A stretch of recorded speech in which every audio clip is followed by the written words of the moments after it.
একদিন এক আসামিকে পুলিশের সামনে দাঁড় করানো হলো। চারদিকে ঘিরে আছে আইন, চোখে কঠোরতা। সে ধীরে ধীরে দুহাত তুলে দিল। আর কোনো পালানোর সুযোগ নেই। হাত তোলা মানে বুঝে গেছে আমি পরাজিত, আমি আত্মসমর্পণ করছি।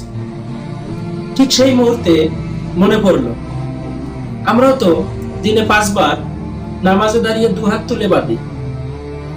কিন্তু প্রশ্ন হলো, আমরা কি সত্যি আত্মসমর্পণ করি? নামাজে দাঁড়িয়ে আমরা বলি আল্লাহু আকবার, অর্থাৎ আল্লাহই সবচেয়ে বড়।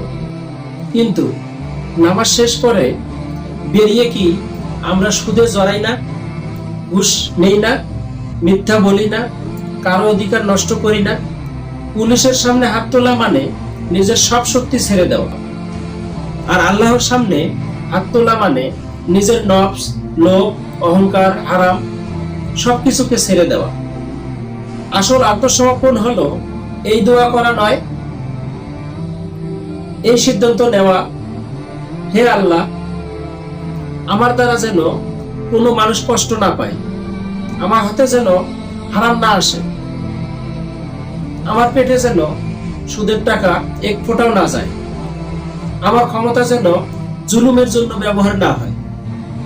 নামাজে হাত বাঁধা মানে শুধু শরীর বাঁধা না, নামাজে হাত বাঁধা মানে নিজের জীবন আল্লাহর আদেশে বেঁধে দেওয়া। তাই আসুন আজ থেকে আমরা এমন ভাবে হাত তুলব, তা শুধু নামাজের ভঙ্গি না হয়, বরং হয় আজীবনের আত্মসমর্পণ। তাই নয় কি? স্বয়ং ভাবুন। এমন ইসলামিক বাণী পেতে চ্যানেলটি সাবস্ক্রাইব করে রাখুন। আল্লাহ হাফেজ।